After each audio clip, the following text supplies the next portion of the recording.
Julia Theisen originates from England and has been living in the US for 13 years. Give it up for Julia.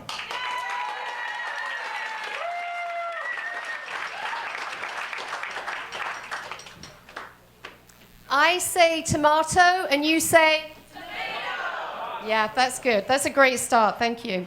So you may not know this, but our faith in England is based off of Monty Python. We are highly sarcastic and highly cynical. And so when I first moved here, my very first trip to Dubuque, I was driving along Highway 20 with my husband, and the first thing I saw was this massive billboard, Mother Mary, Queen of Peace, pray for us. I was concerned. The next thing I saw as we were driving along, I just took a deep breath. The next thing I saw was this big building on the right-hand side, Family Beer and Liquor. It was kind of building a picture, right? That actually resonates with England a little bit more. We've got a little bit of a drinking culture in England, as you might know. But then we carried on driving. I didn't say anything to my husband. And we come up to the beautiful Mississippi River, and we're driving across the bridge, which is stunning. And I said to my husband, and now I was beginning to relax a little bit, and I said to my husband, "What's that down there?" And he said, "That's downtown." This was 15 years ago. There was nothing. And all I could smell was bread. And I thought, I am being driven into a religious cult that makes bread. Very nervous. Anyway, when I moved here, I thought, I moved here and I said to my husband, I'd like a pair of bathroom scales. So he got on the phone to Walmart, and I'm talking to this lady, and I said, I'd like a pair of bathroom scales. And she said, what? And I said, I'm exaggerating, but a pair of bathroom scales. What? And this went on, seriously, for a couple of minutes. And we both getting very frustrated. I didn't know how else to say it. And in the end, she said to me, "What do you use them for?" And I said, "To weigh your cell phone." She said, "To weigh your cell phone?" Right. Needless to say, I did not get a pair of bathroom scales from Walmart. And of course, now I know you don't call them a pair of bathroom scales, right? So I thought maybe it was just over the phone, and maybe face-to-face things are easier. So when we first opened our business, I went back into a treatment room after a lady had had a treatment, and I said, "Would you like a glass of water?" And she looked at me, and she said, "I've never had it before, but I'll try it."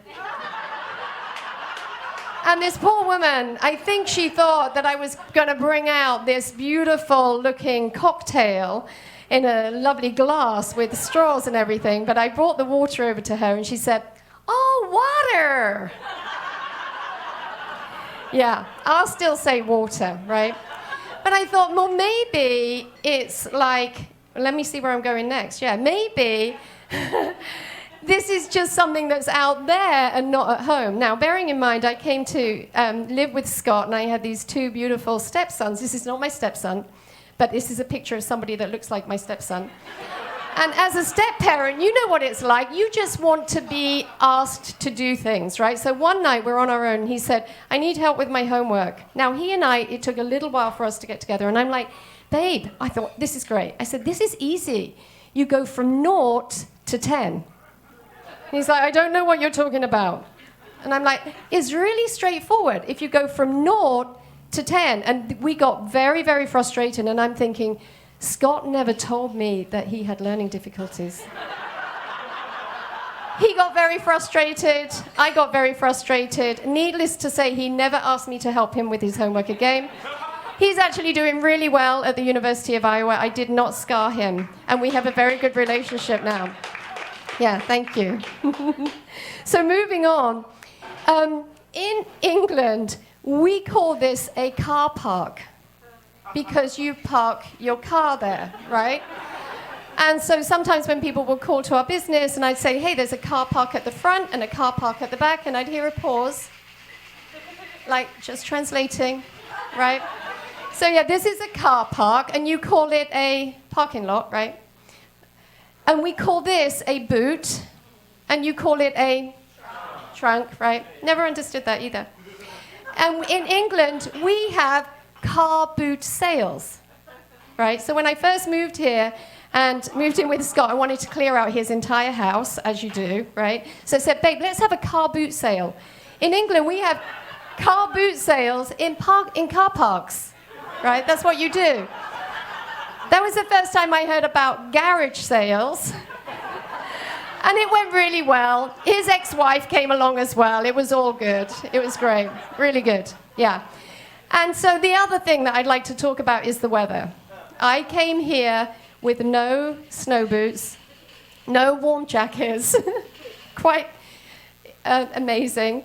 And the first year of winter, the first snowfall, I was gobsmacked. It was like, what's going on? The weather here is extreme. And then I see all these people going out and shoveling, like even a little bit of snow, like that. And I'm thinking, these people are obsessed. What is going on? Like, I don't get it. Because in England, when it snows, we don't do anything like that. The roads just get like, can you see how icky that is? It stays like that for months. Nobody shovels. I didn't realize that it was illegal here not to shovel, right? I still don't do it. I don't like it. I don't like it. I'm not going to do it. Yeah. So what do I think about being here? It's fun. It's funny. What I realize about language and culture is that most of the time it's me, like the intonation or saying a pair of scales when you don't actually have a pair of scales in front of you. I love being here. It's been tremendous fun. I love it so much I actually became a citizen last year. Thank you. I am officially a part of the religious bread baking cult of Dubuque, everybody. Thank you so much.